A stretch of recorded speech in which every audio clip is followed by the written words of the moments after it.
I am Jim Collison, and this is Gallup's Call to Coach, recorded on March 20th, 2024.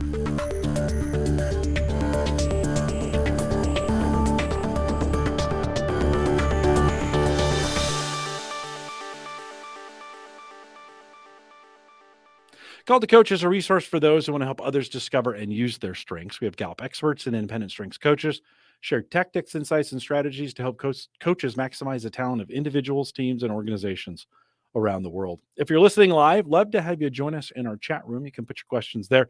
If you're listening after the fact, maybe on the podcast or in a YouTube video, you can send us an email. That email would be coaching@gallup.com. Don't forget to subscribe to your favorite podcast app or on YouTube there so you never miss an episode. Coleman Barnes is our host today. Coleman is a senior workplace advisor with Gallup, and his top 5 are positivity, strategic, woo, communication, and developer. And Coleman, welcome to Call to Coach. Thank you very much, Jim. I'm looking forward to today's conversation. Yeah, great to have you here. We've got a fabulous guest. We've been spending some time talking to her in the pre-show, and that's my favorite part. But why don't you take a second and introduce her? Yeah, we sure do. I am so excited for you all to meet Liz Schumacher. She is the engagement manager at Rivermark Community Credit Union and is just an absolute rock star at incorporating a strength-based, engagement-focused approach. And so I'm really excited for you to learn more about their journey. Liz, tell us a little bit more about yourself. Well, I'm thrilled to be here with you all today. I am the engagement manager at Rivermark Community Credit Union, and I run and administer our entire Gallup program and really focused on our employees' psychological safety and well-being, and I'm a part of the employee experience team. So I work very closely with our HR team as well as our learning and development group. Awesome. Fantastic. And I feel like engagement manager, that is such a fun role, fun title. Tell me more about kind of what that role entails and how it came to be. I'm curious. Sure. It's been a very interesting journey. We started out back in 2018 with some employee coalitions. We were looking at employee experience, we were looking at member experience, and I was very excited about the Employee Experience Coalition. I was putting my hand up for that, and I was put onto the Member Experience Coalition by intent to make sure that we had, some balance there. And what came out of that work was really realizing that we had partnered with Gallup starting in 2016, 2017. And the feedback from that really was, our exceptional employee experiences is what's going to drive that exceptional member experience at the credit union. What we found is not surprising that the member facing and the employee facing had some, unique recommendations, but for the most part, 60% of our recommendations were shared. And so as a result of that work and the employee feedback, what we discovered is we could better support our partnership and leverage our Gallup relationship by having an engagement manager. So essentially, pitched that role to create some consistency, coach the coach, to make sure that we had significant support and consistency available to our managers, and that we're fully leveraging everything in our Gallup partnership. And that was a go in early 2020. And I actually moved officially into my role the day before we sent everybody to work from home due to the pandemic. So how I thought that was going to roll out, how we sort of had projected the rollout of this role and the support system looked very different than what we had anticipated, right? Yes. Oh my goodness. Yeah. Yeah. What a time to start your role. You talked about beginning that partnership 2016, 2017. Let's rewind the clock a little bit. What initially prompted Rivermark to partner with Gallup? Was there kind of a certain problem or a certain thing that you were trying to solve? Yes. So at that time, I was in a role on the learning and development team, and my manager, who's still currently my manager, was leading the learning and development and employee experience area, and was noticing that we needed more support and consistency for our managers, and we were looking for a shared definition of what quality coaching meant and looked like. And she attended Gallup's work summit at work in 2016, and it was this like connection moment of, hey, we have the engagement survey, we've got strengths for shared language, we've got boss to coach, so we know that we can have consistent manager support and training and tools. And so that really kind of brought together all the pieces that we were looking to better support for our managers. So we kicked off our partnership with Gallup in 2017 as a result of that. Awesome. Very cool. I love that because, yeah, these aren't kind of isolated things, right? Employee experience and manager development and stuff. We can't attack them as just isolated things, but how do we weave them all together? That's fantastic. Tell me then, kind of, how has the partnership evolved from that first kind of partnering together back in 2016, 2017?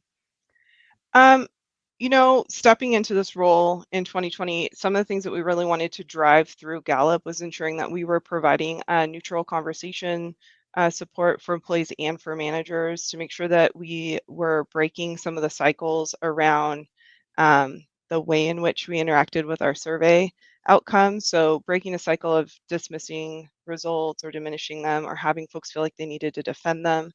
Really important to make sure that folks were feeling deeply heard and seen, and then to build the trust and safety. So, a big part of my role was help to repair some team health, discover hidden issues, make sure that we had more context and insights for those overarching organization results, as the team dynamics. And so, um, as as we did that, it was really important for me to build trust with the managers. And one of the ways that we did that, that would come and say, "Hey, I have this coaching issue. I'm tried everything in my toolbox. What can we do?"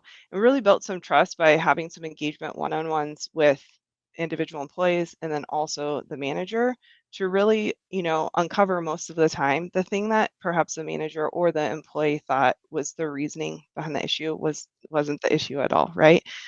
Being able to help managers dig into a strengths report and realize that they are trying unknowingly to coach away someone's strength because really it was just that their strength was hindering them. And so they could realign their focus to help coach that strength into being helpful instead of hindering the employee. And just the relief in that and the turnaround time where folks would anticipate this is going to take months or years, and it was weeks, right? Wow. So being able to really support that has been a huge part of the work that we're doing. Hmm. That common language, right? We're not now speaking a different language. We're able to Right. connect, and I feel like we all think that, oh yeah, we're all wired the same, but it's like, okay, each of us bring unique strengths to the table. Speaking of which, Liz, tell us about your Clifton strengths. Which top five do you Oh lead yeah. with, and how have you seen those play out in your role? Yeah, my top 5 are input, individualization, strategic, maximizer, and ideation. In this role, individualization comes in very high. I also provide a lot of support and resources, so I'm always leading with that number one input. I was like, "Oh, I have something that could be helpful for you," right? And just I think that maximizer piece, always looking to maximize the resources, tools, the programs, and partnerships that we have. And I would say that plays into the way in which we build off Gallup. Gallup has really been embedded genuinely into our everyday life. And it's a strong component of how we consider adding to that. So we've added a performance management tool. Um, and that was specifically something that's like a partner tool with Gallup. There's a spot to put your strengths in that tool. There's a section that really is the role and relationship conversation from Gallup. So we're looking to continue to leverage that, and anything that we're adding needs to be able to add to what we have with Gallup. It needs to, um, really kind of maximize it, right? So we've added a conversation support program, and that times Gallup has been huge as well. Liz, let me jump in as you think about your own top five in your role and growth. How do you personally kind of manage that growth, or have you seen growth in that in those areas where, or maybe even where at times some themes are working, might be working harder than others, or you're leaning on those? Can you talk a little bit about your own personal growth in your current role?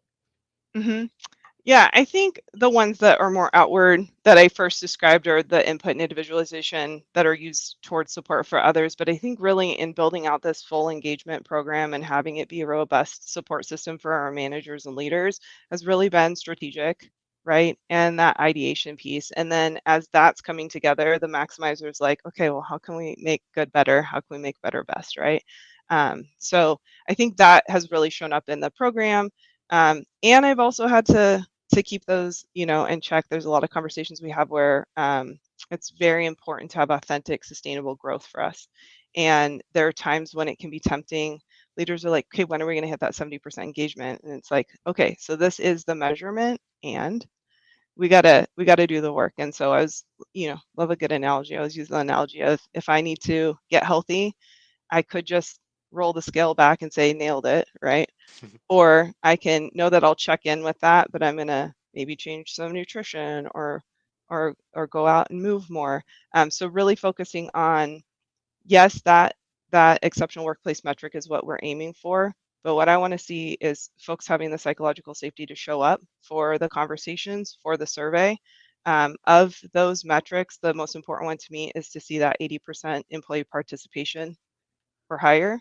And I want to know that folks can tell us if something's a 2 for them. It's a 2 for them. We can't do anything different if we don't know. So that those have been more important metrics than even, the engagement mean. That will follow if we have the rest. And so just making sure that we're focusing on people first, that we're really focusing on what our employee experience is, and not just, hey, did we hit that metric, right? Yeah. Absolutely. I love that focus on participation too, because I feel like that speaks to the trust that I can share my opinion. My voice matters here. I believe in the process, and I know something's actually going to happen if I share my voice too. And to speak to Yeah. that, I know, I mean, you're consistently as an organization getting 98, 99% participation, which speaks to that trust. How did you go about building that? Because I know a lot of our organizations, as they're just starting out, there is that question of, yeah, how do we build that kind of trust in the tool that people can share their Yeah. voice and stuff? I'd love for you to speak more to that. I think it's a few different things, right? So, in talking to other folks who are Gallup strengths-based organizations, a lot of folks focused on that engagement mean and some of the other metrics first, and then chased after the participation. And we're like, we're gonna flip that. I want everyone to be able to tell us where they're at. We're actually in our annual survey window right now, and we'll close that up at the end of the week. But we're 90% participation right now. We average high 90s.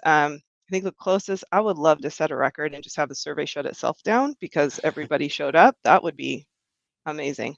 But we've been really close. We've had just like 2 or 3 unanswered surveys organization wide out of an organization that's nearly 300 employees strong. So um, I think it was a couple things that, I mentioned earlier. We really were moving folks away from dismiss, diminish, defend, right? I don't want you to dismiss or diminish my results because you've already created the narrative as to why those team results are what they are. And I don't want someone to feel like they have to defend. So a couple key things that we implemented to build that trust and provide that space to share is that, of course, in survey close, leaders have access to those reports. But one promise that they made to our managers is, I'm not going to come and immediately ask you, why are the survey outcomes what they are, when you haven't even had a chance to talk to the team and have that post-survey listening session, be able to get some context and insight from folks. So that was one piece, right?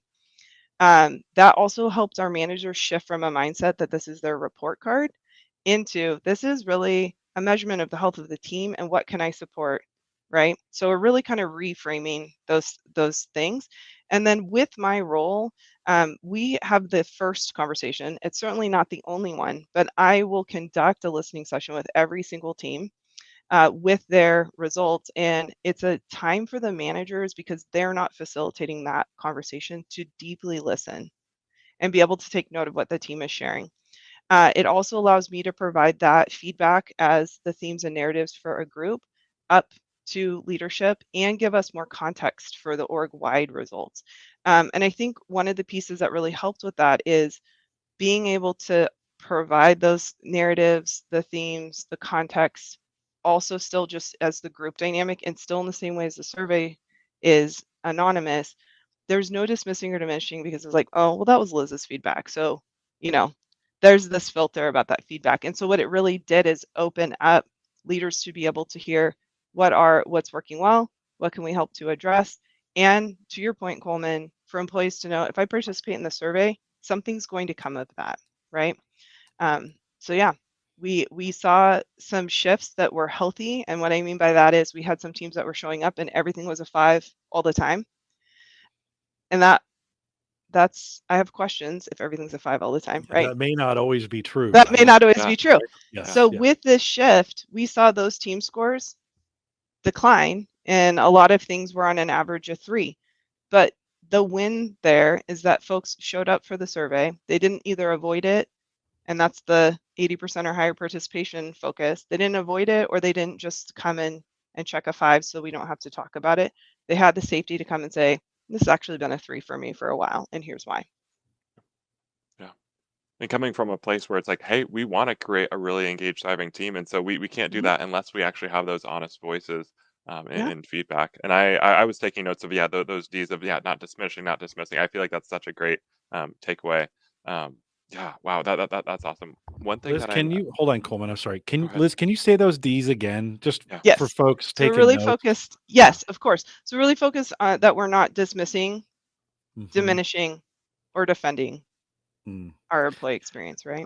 I didn't hear all, and deflect was one of the ones I thought of too. Mm. Another one where you could add Yeah. that in, like, hey, Yeah. these are, but we're going to deflect this away. I love that. I haven't heard that before. Did you make that up? Did you get Yeah. that from someone? That's awesome.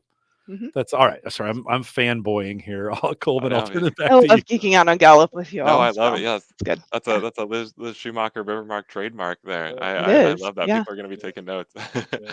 um, so we talked about kind of that first step of those listening sessions, having those honest conversations. What happens afterwards? How do you make this so this isn't just a survey where, yeah, we step on the scale and don't actually do anything about what the numbers say? Yeah, How do we act on exactly. it? So it is the first conversation, right?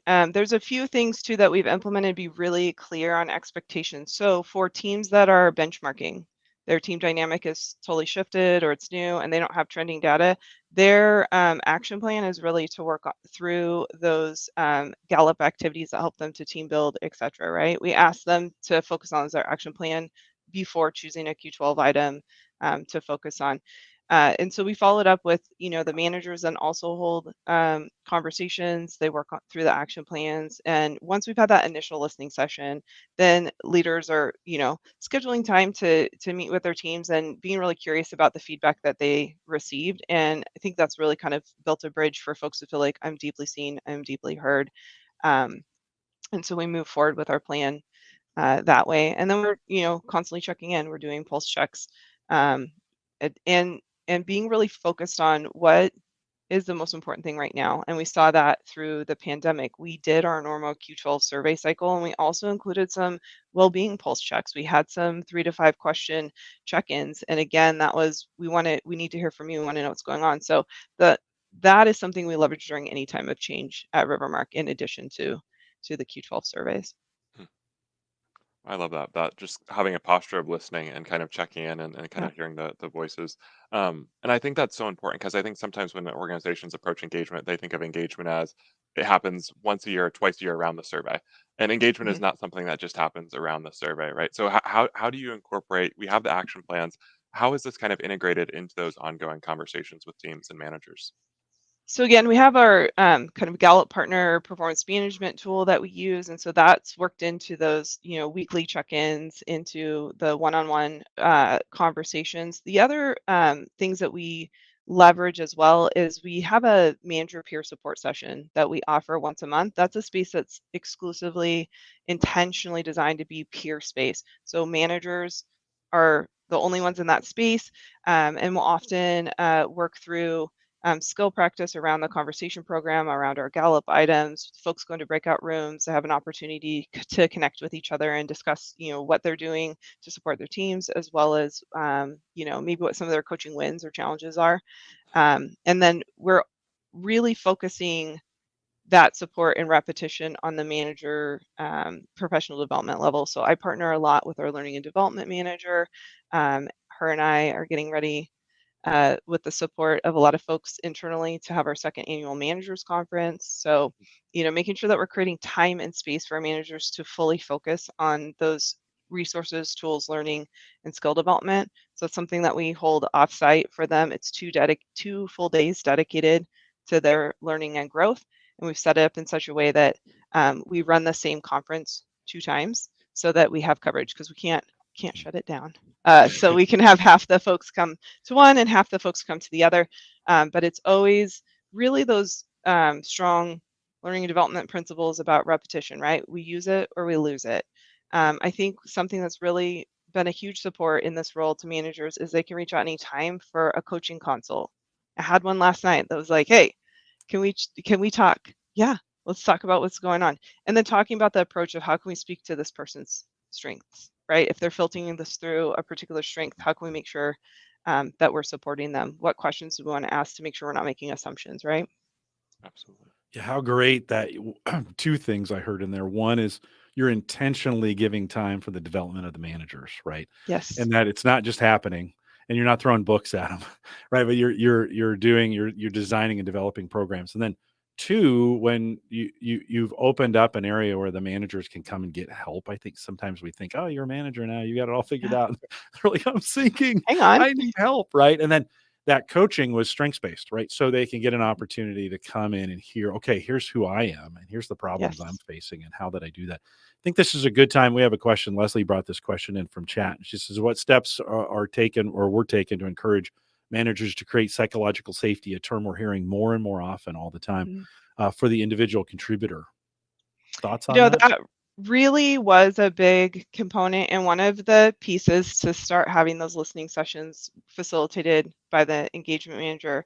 We really had to make sure there was trust and partnership with the manager to be able to have them see that I'm conducting the same conversation with the same questions that they would.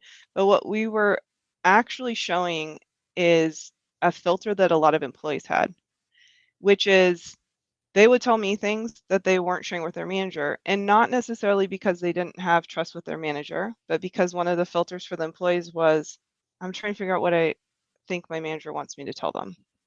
And my response to them was, your manager wants you to tell them exactly what you just told me. Like they just want you to tell them how it is, right?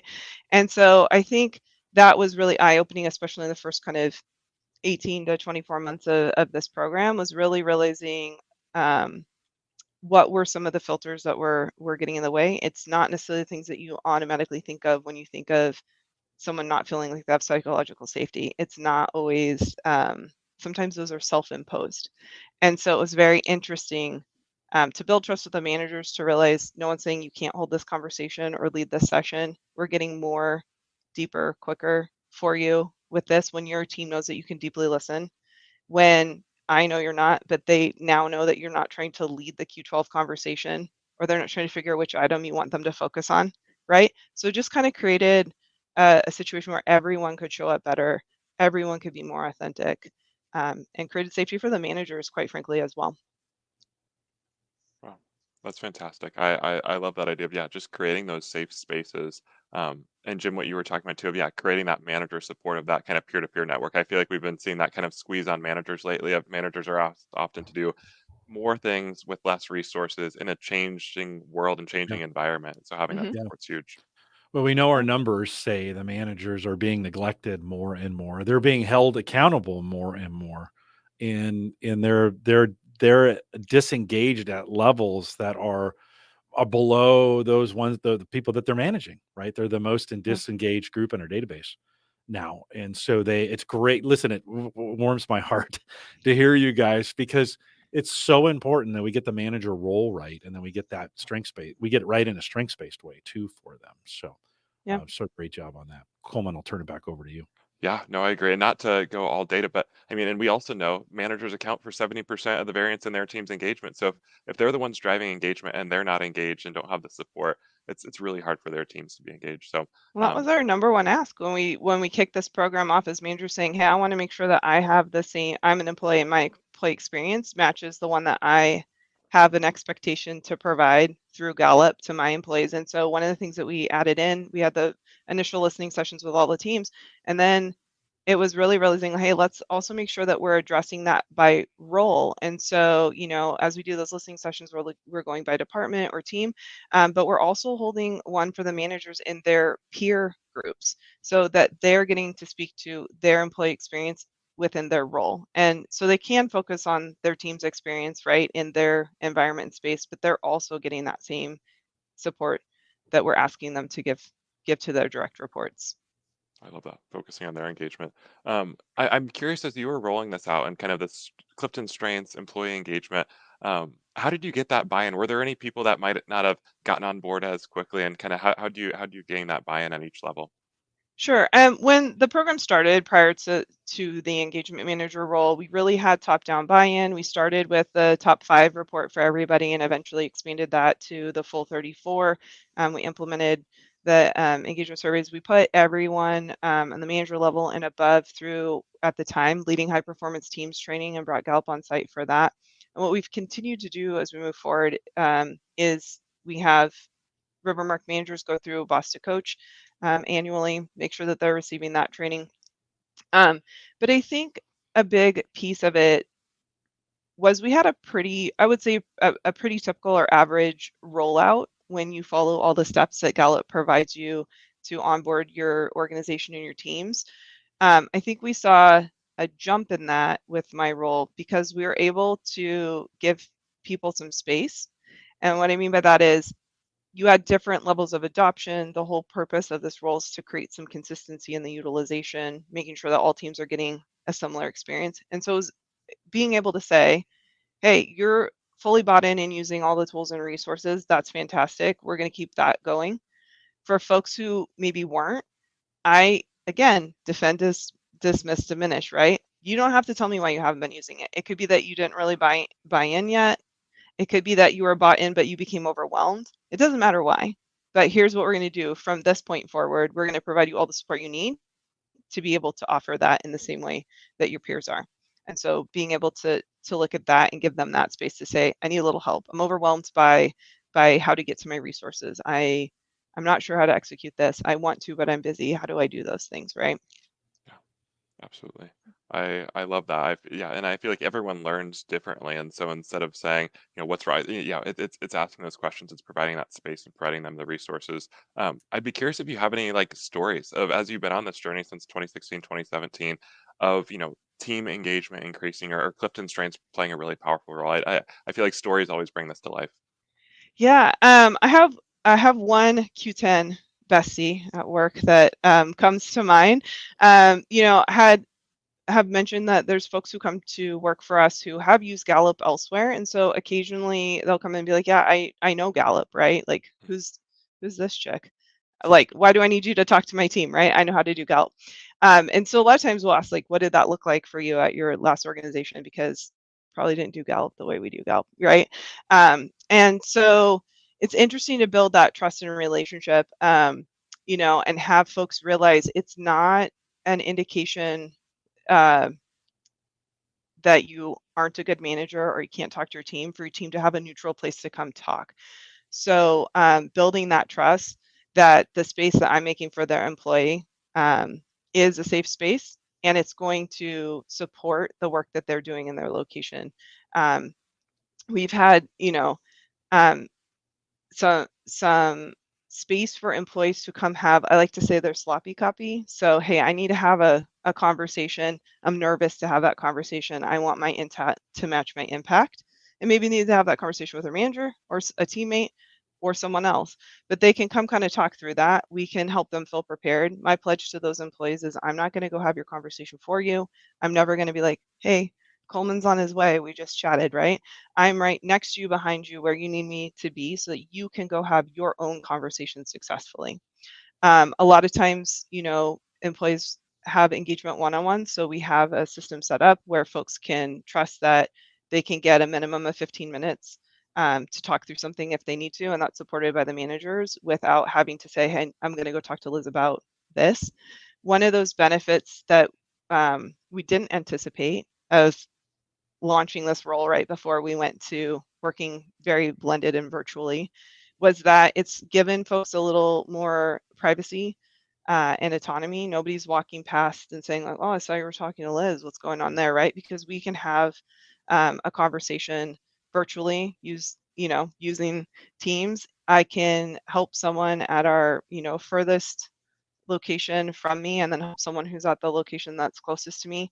So it's really opened up a lot more space for support than we would have if we were proceeding the way that we had anticipated we would have before the pandemic. I love that. That's awesome. And I feel like I'm just picking up on this consistent theme, right? Of, that you talked about people having previous experiences with Gallup. Sending out the Clifton Strengths assessment is different than creating a strength-based culture. And so kind of taking it to the next level of incorporating that. How did that look at Rivermark? You talked about first kind of incorporating the top 5, then kind of going to the 34. How did you incorporate just Clifton Strengths being an assessment into something that's actually just integrated into the fabric of how we do work at Rivermark? I think it really starts on day one. So right off the bat, I meet all of our new hires. We tell them what to expect. We explain how we partner with Gallup. They take their assessment the first week that they're here. In the middle of that week, I meet with them and we talk through their report and get them oriented with that. We give them their Gallup activity, the first impressions activity, and they fill that out, and they know that one of their first interactions with their manager, one of their first one-on-ones, their manager is going to ask about that and follow up on it. So it's really important for we let those employees know these are not labels, we're not putting you in buckets, here's how we use it, why we use it. This is to really make sure that you're getting individualized support, right, and coaching, and your manager wants to hear how you relate and identify to those strengths. They're ready for those strengths reports to hit on new hire weeks, right? But they're not going to make any assumptions off those. They want to hear from the employee. How's that resonate for you? I love that conversation, especially in onboarding, and the expectation that you're going to have a conversation about this with your manager fairly early, in that it gets that conversation going with the manager. It also holds the manager accountable that they've at least looked at the report one time. Now, in a lot of strengths-based organizations, those strengths are going to come back. And so it's behooves the manager to know those, or at least have been through it once. But I love the accountability aspect. You have to inspect what you expect. And so oftentimes, and I'm picking up on some of your phrases here, Liz. You've got some great terms, by Yes. the way. You are like, this is like, this is great to catch up on these short little terms that you have. But, and so the managers are expected as part of the onboarding to know those strengths and those pieces. For folks that are listening on LinkedIn, Leslie's out there. She's been asking some great questions. You can ask Yeah. questions down below in chat on LinkedIn, or over on YouTube. It'll be over one of the sides is there for you. But she asked this question. She said, I had managers tell their reports that they were measured on the Q12 results, right? It became a scorecard. I think you talked about this a second ago, but Yeah. we never said that or used it that way. Did you have this issue? And if, what did you do, or what would you do to combat this if that was the case? Absolutely. I love myth busting. And that's really what we did. Like, we have these shared stories and myths that not sure where they came from, but if that's sort of the way that it's understood by everyone, it's really speaking to those. And so there's a few things that happen. We have Gallup and engagement in our employee experience space. But what we found is, by creating this position, we did a little myth busting on this being the report card, or this is going to be the measurement, and we have built more partnership with HR and broken some of that stigma as well by the nature of this role. Because what happens is, you might come to me, and I'm going to partner you with the person who knows what you need. But what we saw is that folks were under the impression prior, oh, well, HR's in charge of the survey, so that's why I didn't get the promotion, or this is why I didn't get the raise. Like, whatever that story was, which was not the case, or, oh, we're not sure if it's anonymous, right? Those things really were, it's never been that way, right? But now people truly believe that. And I think, the other thing too is, we did set a very clear expectation of what measurement it was tied to. So in 2019, we did link our Q12 to our KPIs and our strategic plan. And we had a strategic pillar for the organization of employee engagement, and we tied our Gallup metrics to that. And so that was really key too, in helping to shift that piece where folks were looking at as the team report card or the manager report card. Folks saying, I don't want this to look bad for my manager, so I'm going to rate it higher. And so one of the things that we continually talk about is, you are rating things on the sum of your experience. And so we have real clarity around, what does that mean? And so I want you to think about, when you answer those Q12 questions, how is this for you as an individual?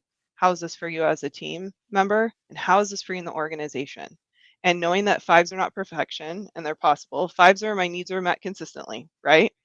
And if they're not, I have the safety and space to speak to it. So we're asking someone to, I always give the example, Q7, my opinion seems to count. I could feel like this is a strong 5 for me as an individual. I could feel like it's a strong 5 within my team. Maybe it feels like a 3 for me organizationally. I'm going to rate that a 4. So the ask is, tell us what it is. What's the sum of your experience? Because in that listening session, we're getting the context and insights. People don't have to be concerned, oh, this is going to look poorly on my manager, or there's going to be an assumption about why my results are what they are. I can tell you how I'm feeling or how I interacted with that. Absolutely. And I feel like it's, yeah, the survey is the launching pad for meaningful conversations, right? We don't have to try to guess, wait, when they were answering materials and equipment, what does that mean? We can actually have those conversations and actually create that safe space where people can talk about what they were thinking or kind of Mm-hmm. what a 5 would look like for that item. Yeah, it's a lot like strengths where the assessment's not the end. Yeah. The Yeah. end is the conversations that happen, right? The development that happens because of it. The pieces I think sometimes that helps maybe break that myth down that this is a report card that I'm going to get judged on, as opposed to this is a conversation starter that I have Yep. with my team to be able to, because you don't know, Liz, you laid out those three conditions myself, or how I feel about that. We don't know that. We need to have that conversation in a safe space so we Mhm. can say, hey team, how are you guys feeling about this? We've got some things to talk about or to think about. And so it allows that conversation to happen, right? Yeah, and then in that conversation, they know what the prompts are going to be for that, right? We use Gallup prompts for that conversation. So we ask things like, "What surprised you?" and "What are you proud of?" And what's interesting with that sometimes is folks, a lot of times, will be like, "It's been 2 weeks and I can't remember what I rated something," which is fine. But sometimes folks say, "Hey, I was really surprised. I know for me personally, I rated this really high, but I'm seeing my team experience is different." And what that does is open up a space for folks to talk about it, right? I think one of the reasons the Gallup survey for me is tops Mhm. is that you can allow people the safety to respond anonymously. They know there's going to be a team based conversation on the team experience, and what you don't have is have something that's so anonymous that it only allows people to make assumptions or guesses to fill the gaps. The fact that I can go back and ask, hey, tell me more about this, not making an assumption. Sometimes you'll have surveys that are so anonymous that it actually backfires um, on you, right? You can't go back and kind of connect people or get the rest of the story. Coleman, I want to throw one more question in here and then turn it back over, turn it back over to you. Ron had asked out again through our LinkedIn chat, is there best practice number of positions like this per number of employees? You have 300, they have you. And do you have Yeah, other responsibilities as well in this? I do. I mean, I'm open to have some certified strengths coaches join me. So, I think as we look towards the future, we're really getting to examine, we had a 3 to 5 year plan. We're in year 4 of that. We've been meeting that. And so what does it look like to continue to scale this up? I think currently the reason that I can support almost 300 folks is because of really healthy time boundaries and proactive scheduling. So my service level agreement at this time for our employees is that you can get a same day or next day time to connect with me unless I'm on PTO. So there's that, right? But what that has meant is I have blocks of time safeguarded for employee engagement. And there's not been a week that's gone by in the last 4 years that we haven't had every single one of the spots used by the end of the week by employees. If I didn't safeguard that time, right, I would be having competing priorities. Somebody's going to have to wait much longer and not get that immediate support. And so that has been really key in terms of being able to support folks and make sure that we're meeting their needs in the moment and that we can address things quickly. There's times when I'm kind of I'm the, if you don't know, come ask me and I'm going to get you with the person you need to be with. There's, we've talked about this before too. I think we ask a lot of our human resources departments, right? Especially when you have smaller teams supporting a lot of folks. And Coleman knows I've said this before, right? I love getting paid. You do not want me in charge of your your payroll or compensation, right? I really enjoy having employee benefits. Also not something that I should probably be in charge of. And yet we have all those things and we think, well, HR will just handle all of that. And it's not that they don't have the time, energy, or support for that, but it's really making sure that we're resourced in a way that allows employees to go where they need to be. So someone could come to me and ask that question, and I can say, hey, my partner in HR is the one that you want to talk about that benefits question or payroll with. And there's times too where they're also referring folks back to me, hey, Liz does a lot of communication support. We're going to recommend that you go chat with her. So in addition to Gallup, I administer our engagement program and all of our Gallup items. I'm a conversation certified facilitator with another organization that we've layered that in. And then also I help alongside our L&D manager to run our mental health first aid certification for employees. So I've got a lot of components that I'm responsible for in addition to those employee engagement one-on-ones. I spend hundreds of hours doing facilitated conversation and conversation support. That could be anywhere from helping someone prepare for a conversation or even actually doing communication support series where you meet with each individual separately. There's an agreement to come together. And then each conversation really informs the next. We really shy away from a one and done approach, right? It'd be lovely to just have one conversation and be done, but that's not how this works. So yeah. That's awesome. Liz, I loved you were talking earlier about incorporating engagement in the Q12 into those kind of as a company kind of key performance indicator. And I feel like I love that because, we know if we can create engaged teams, that will drive customer metrics, that will drive productivity and profitability and those other kind of key metrics and stuff like that. I'm curious, looking at one of the engagement metrics that we look at Gallup is the engagement ratio. It basically looks Mhm. at the amount of engaged employees for every actively disengaged employees. In a sense, the amount of people that are thriving, that are wholeheartedly owning their work, that are there with their time, energy, and passion, versus those that are more actively disengaged in their role.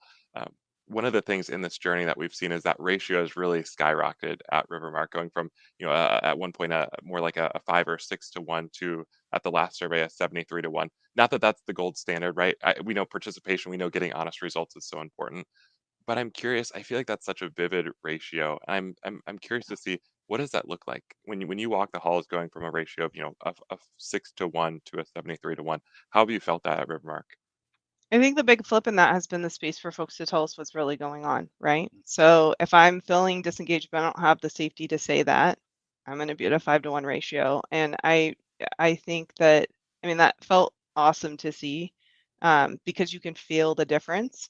And having that confirmed through our survey last year that we were at a 73-1 ratio. I think a big part of it is that we have created the safety in the environment for you to say you're disengaged. And I have been that person and I'm the engagement manager. So that would make it okay for anybody to say that, right? Like, there have been times I've been with the organization for almost 15 years. And there have been a few key points where I felt disengaged. And the fact that I had the safety to say to someone who cared about me or a manager, I'm feeling disengaged and here's why, that made all the difference in the world. So one of the big key things in addition to the dismiss, diminish, defend was you don't get to tell anybody or label anybody as disengaged, but what you do get to do is make space for them to say, I'm feeling disengaged, I'm feeling actively disengaged, I'm feeling like it's at risk, and then listen to what we can do to support to actually address that, because I solidly believe we do not become disengaged on our own and we don't re-engage by ourselves either. Mm. That's a great statement. It puts us all in that place, right, together to do this. Yeah. When you saw that increase to the 70s, did that change the tone of the conversations around strengths that people were having? In other words, yeah, not in other words, let me just say it that way. Did the strengths conversations change? Did they get better? Did they get more frequent? Do you have any feel for that? And I know I'm asking for anecdotal stuff on this, but any Yeah. thoughts to that? I do think so, because what we saw is a shift in management, kind of sharing, hey, this is what worked for me. This was successful when I was being mentored, to what does this person need based off their strengths. And so a good example of that which was just such a like key moment of like Gallup has done all the heavy lifting, like just go with it. Is I had a manager come to me and say, hey, I'm having a challenge right now. I have an employee who has canceled or skipped their one-on-ones for this period of time. I can't really get them to engage or talk to me. I'm kind of at a loss to what to do. I'm trying to connect with them. And so I asked a few questions, you know, what is you trying to connect and engage look like? What's the conversation sound like? What's that feel like? And then I went and had a conversation with the employee just to connect and say, hey, I'm just checking in. How are you doing? And they said, I'm okay, but I'm just feeling like a certain way.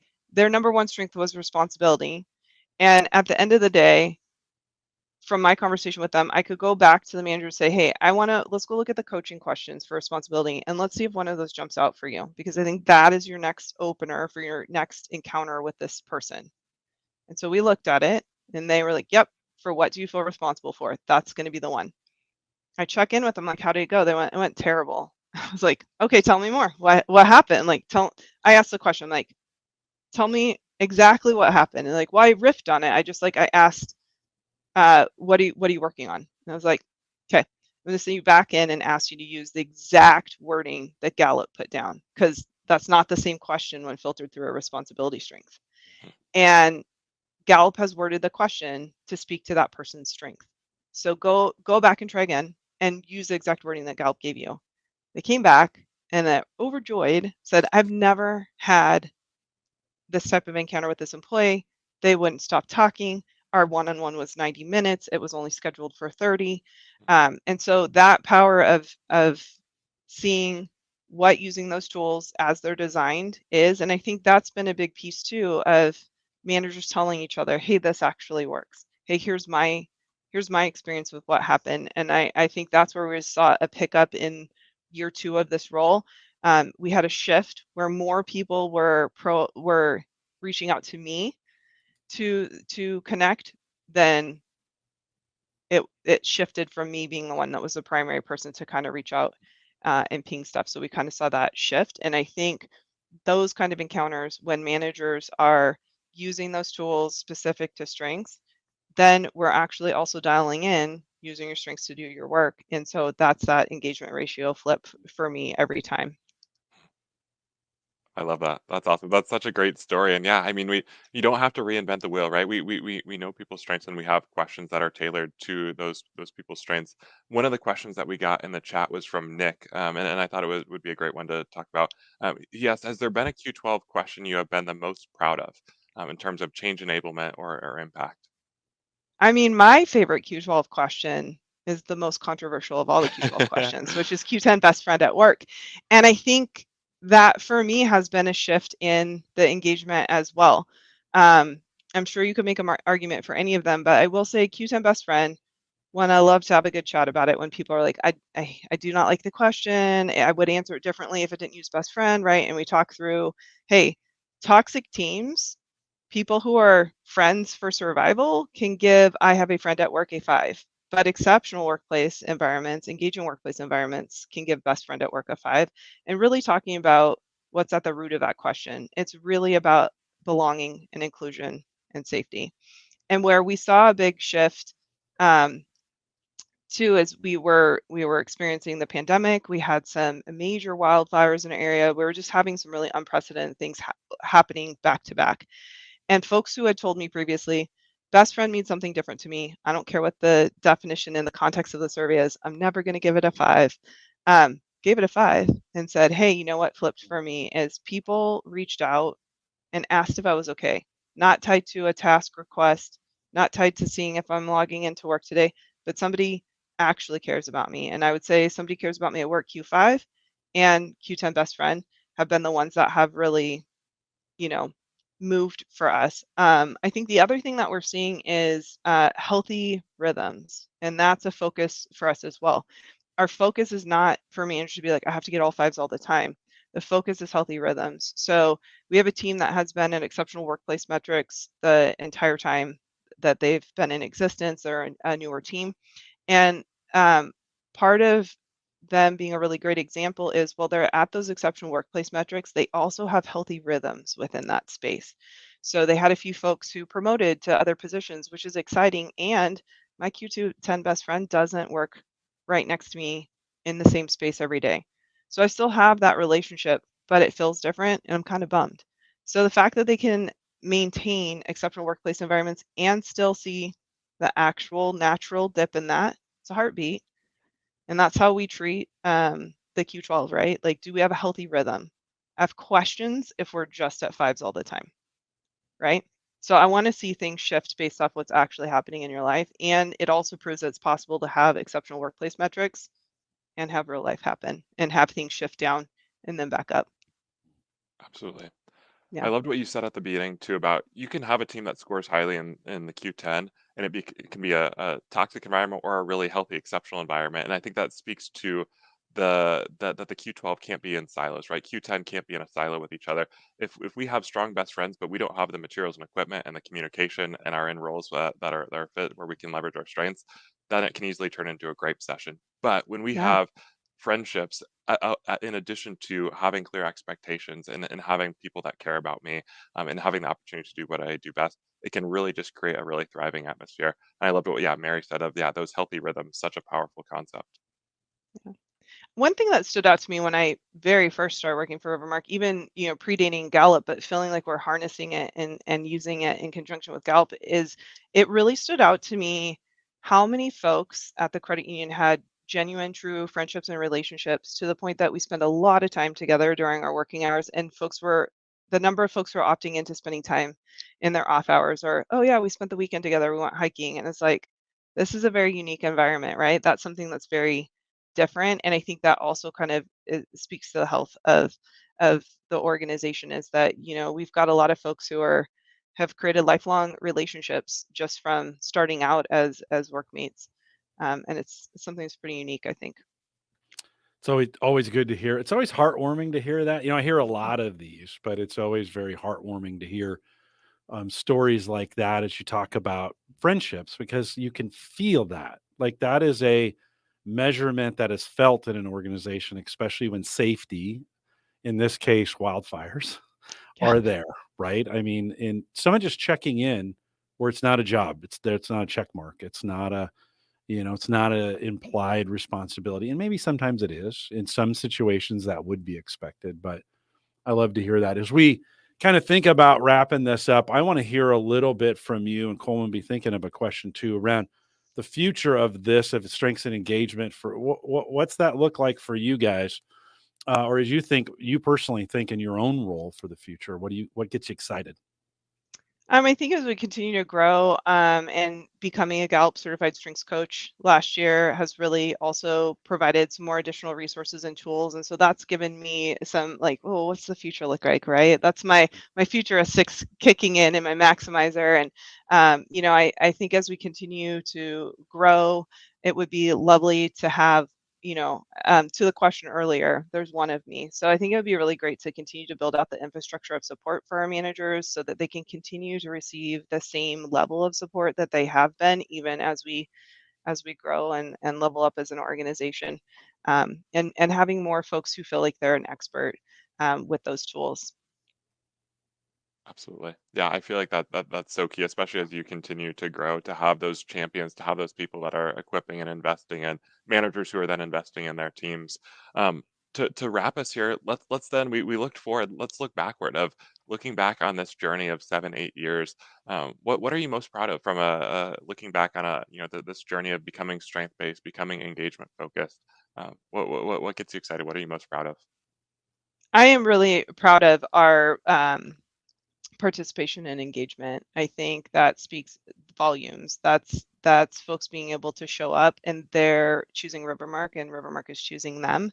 I think it's, knowing that folks' needs are being met on a consistent basis and that they're showing up for themselves and for each other.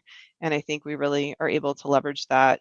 A big component of that has been being a strengths-based organization and having folks honor and respect strengths that they don't themselves maybe have very high, and realizing, hey, this is my partner and counterbalance, right? And so that for me has reframed for a lot of folks there's no bad strengths, right? Or, oh, I don't have those. And it's really created deeper partnerships and for folks to realize people love leaning into their strengths. They love being able to help out. And so that has been a huge component of the culture, I think. Liz, let me follow up with that because we've talked about the manager relationship. We've talked about company engagement, and we could probably spend another hour talking about partnerships. When you Let's do think it. about when you think about partnerships, what's the best? What has been the best inside the organization to really help those partnerships thrive? Not manager, not that relationship, but we're talking about team members partnering. I think knowing that they have support that is outside of that manager level, I think the highest compliment is someone saying, "Hey, I need some help," and my peer told me I should reach out to you. Yeah. Right? I think folks are having conversations that they were avoiding for a long time, and now they have the tools and support to be uncomfortable and have the conversation, right? And so I think that has been a big part. Do you get a sense sometimes those are happening on their own and it doesn't Yeah, necessarily need to come from you? correct. Yeah. Yeah. And so that's again that pivot of like instead of being the one to sort of, initiate, we're seeing that's happening on its own, or getting more to your point, folks coming back and saying like, "Oh, I'm so excited to tell you about this conversation went so well." Yeah. And yeah, so I would say that was supported by data last year. I had the same amount of hours of support last year than I did the prior year, but I had shorter and more frequent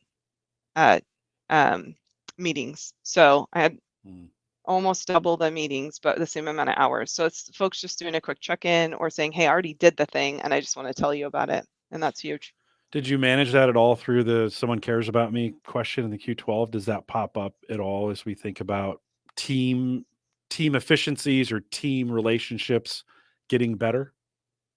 Yeah, and I'm curious to see what happens with that, this year Yeah. as we come out of the survey. I think the other thing is that folks feeling like they were able to break through filters or maybe other people's stories about them and feeling like they had the space to be seen and heard differently.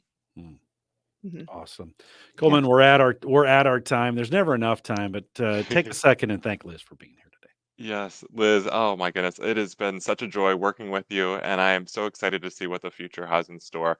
You really do just embody this strength-based, engagement-focused approach, and it's been so cool to see just how you've really moved past the checkbox and seen how it's just really transformed and created a thriving space at Rivermark. So thank you so much for joining us. I know it's a busy time in the midst of the survey, so thank you for spending an hour with us. Of course, thank you so much for having me. I love it. Anytime. I'll say that as well, Liz. It's always great. This is my privilege. I get to be on all of these and see them all. And it's like I said, it's always great to see great things being done, and you still have work ahead for you. So, thanks for coming on. Thanks for being a part of this, and thanks for being here today. And I appreciate it as well. Thank you. Yeah, thanks so much for having me. With that, we'll remind everyone to take full advantage of all the resources we have available inside Gallup Access. If you haven't been in there in a while, my.gallup.com. Head out there, log in, grab your top 5 or 34, whatever you have access to. There may be some things that inspired you here today. You can always send us an email if you're interested in coaching, master coaching, becoming a Gallup certified strengths coach. Send us an email, coaching@gallup.com. You'll want to join us for the 2024 Gallup at Work Summit. Chances are by the time you're listening to this, Liz, you mentioned that, like this kind of was the catalyst for a lot of this, a summit maybe a while back, right?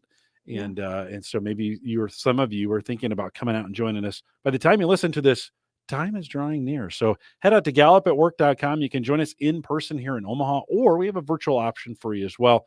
Both will be available on the website. If you're listening to this after June of 2024, I bet we have something else for you. Head out to gallupatwork.com and get signed up today. Stay up to date with all the future webcasts by following us on LinkedIn and Facebook in those groups. You can find all of anything Clifton Strengths related just by searching Clifton Strengths in social. If you've enjoyed it, hit those like and subscribe buttons like the kids tell you to do on YouTube. And thanks for listening to us today. If you're listening live, thanks for coming out live. With that, we'll say goodbye, everybody.